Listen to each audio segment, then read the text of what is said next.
Halo semuanya, selamat datang di channel IQS bersama Alit di sini. Sebelumnya di section 1 saya sudah bahas metode pelaksanaan pekerjaan persiapan. Dan hari ini saya akan lanjutkan ke section 2 yaitu metode pelaksanaan pekerjaan boplang.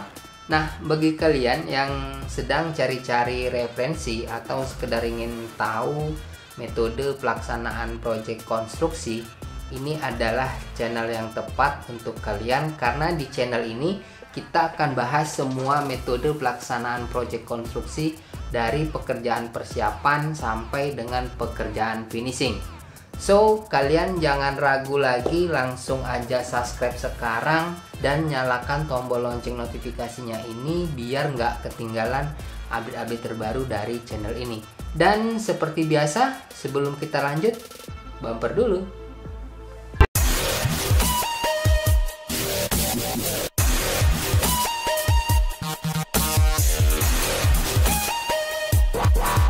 Saya definisikan dulu bahwa boplang digunakan sebagai batas bangunan paling sisi luar untuk acuan GSB, pel, as bangunan, dan kesikuan. Nah, jika kalian sering menemui bangunan rumah yang tidak siku, nah itu bertanda pekerjaan boplangnya tidak dilakukan dengan benar. Nah, gimana cara ngecek untuk bangunan yang tidak siku?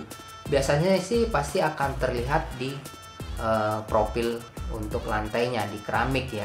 Kalau keramiknya itu nggak ketemu sudut-sudutannya, nah itu dipastikan bahwa bangunan itu tidak siku. Nah, kemudian sebelum dilakukannya pekerjaan boplang, sebaiknya kalian mempersiapkan yang pertama itu pembersihan lokasi dari material-material yang dapat mengganggu ya, semacam land clearing. Kemudian yang kedua itu mempersiapkan alat dan material sesuai standar yang telah lulus inspeksi.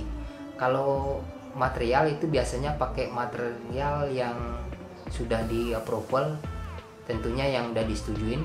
Kemudian kalau itu udah kalian lakukan, nah kemudian lanjut ke pekerjaan boplangnya dengan urutan kerja. Yang pertama itu menentukan patok duga untuk acuan pel boplang. Kemudian yang kedua itu pasang kaso setinggi 1,5 meter gini ya, dari as bangunan paling sisi luar ya, paling sisi luar, dengan jarak maksimum itu per patoknya itu 2 meter. Nah, pinjaman pelnya itu kurang lebih 50 cm aja dengan kaso berdiri kokoh. Oke.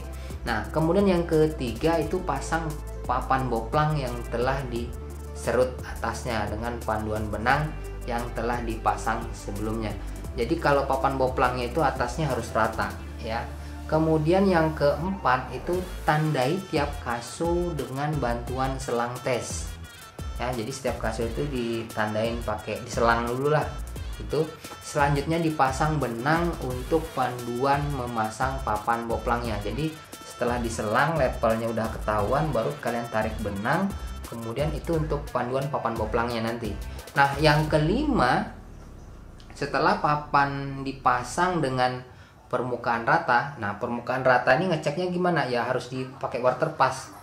Potong kaso sehingga rata dengan permukaan papan. Jadi kalau udah dipasang, potong lagi itunya, kasonya itu ratain sama papan boplangnya.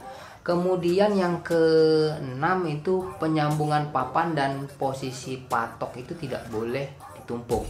Jadi kalau tadi kan patoknya patok kaso yang 1,5 meter ya, 1,5 meter itu sama boplang itu kalau pas ditemu gitu itu nggak boleh ditumpuk gini, dia harus rata ya. Oke. Nah, kemudian yang ketujuh itu pembagian as-as ruangan sesuai dengan gambar kerja dengan ditandai paku pada papan. Nah, kalian cek lagi gambar kerjanya buat tarikan benang di as-as setiap ruangan.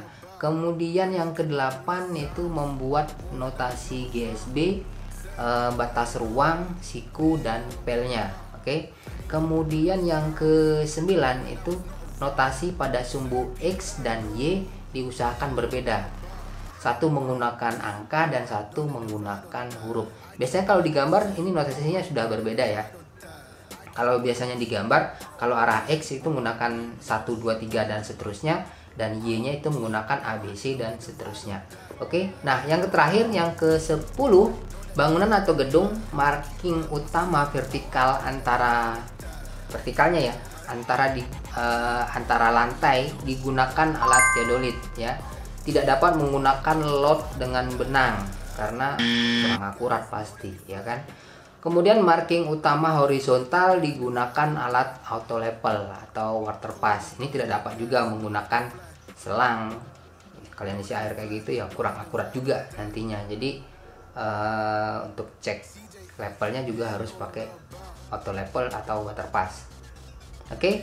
Nah, itu dia tadi metode pelaksanaan pekerjaan boplang. Dari menentukan patok acuan sampai dengan vertikal dan horizontal dengan alat teodolit dan water pass. Pasti cukup simple kan?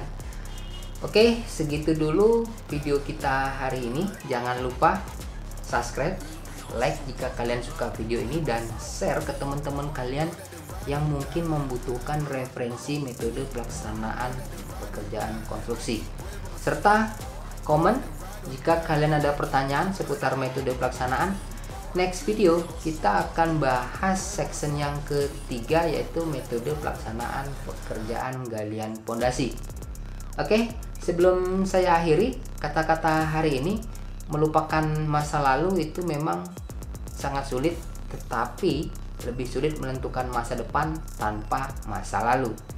Jangan lupa berkarya. Terima kasih telah menonton. Saya Anggur Halid. Sampai jumpa di video selanjutnya. Bye-bye.